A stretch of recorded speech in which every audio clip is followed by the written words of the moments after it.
Alors, mon prénom c'est Isabeau et mon nom c'est Chabanon et Dartnel.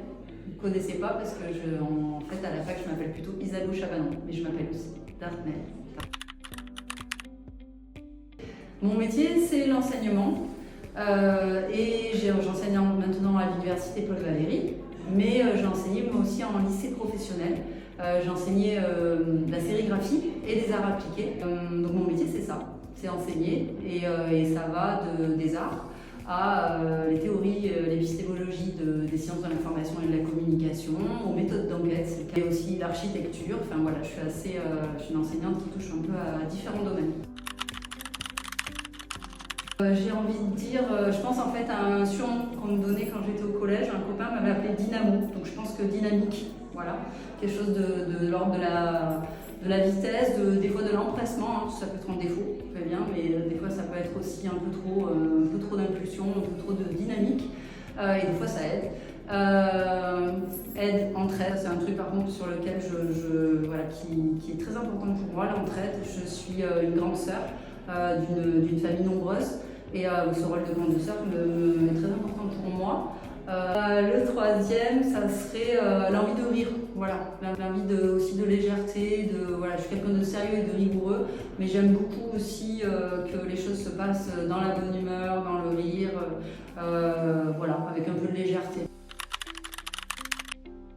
Alors mon père était enseignant, je pense que ça y a dû jouer.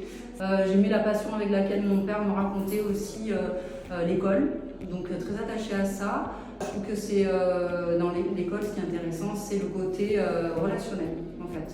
Le côté relationnel et le côté aussi de l'environnement qui peut cadrer, contraindre, mais qui peut aussi pousser à être créatif et à essayer de déjouer un petit peu les codes, le côté normatif de l'école pour le dépasser, essayer de proposer un enseignement qui s'adapte aux étudiants.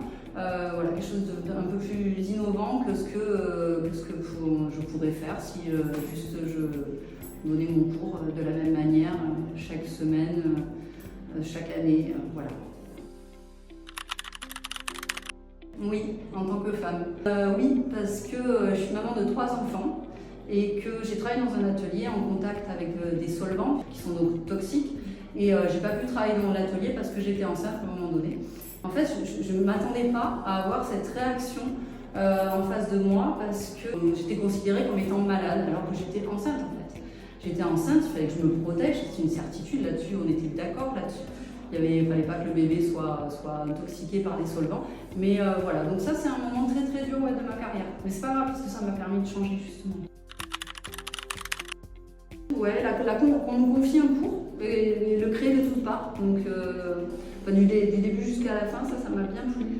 Parce que du coup j'ai pu avoir une approche qui me ressemble, des références qui me parlaient et voilà.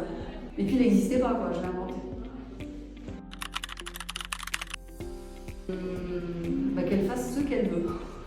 Franchement, mon message c'est de se sentir libre et de faire vraiment ce qu'on veut. De ne pas se laisser influencer par les gens qui vous ferment des portes en vous disant « Ah non mais ça c'est pas ton profil, c'est pas toi, c'est pas... » Enfin c'est pas les autres qui doivent vous dire qui vous êtes en fait. Un truc dont je suis fière, c'est que je suis cavalière depuis que je suis vraiment toute petite, c'est un truc qui me suit depuis toujours et c'est un truc que j'ai jamais lâché. Relation avec le cheval et les animaux, et ma jument en particulier, qui m'accompagne depuis que je suis petite et je me sens fière quand je suis sur le cheval. Je pense que c'est ça aussi qui me donne peut-être des fois une certaine aisance relationnelle ou une certaine force, une certaine conviction quand je m'adresse aux gens. Bon, souris à la vie, quoi. Voilà.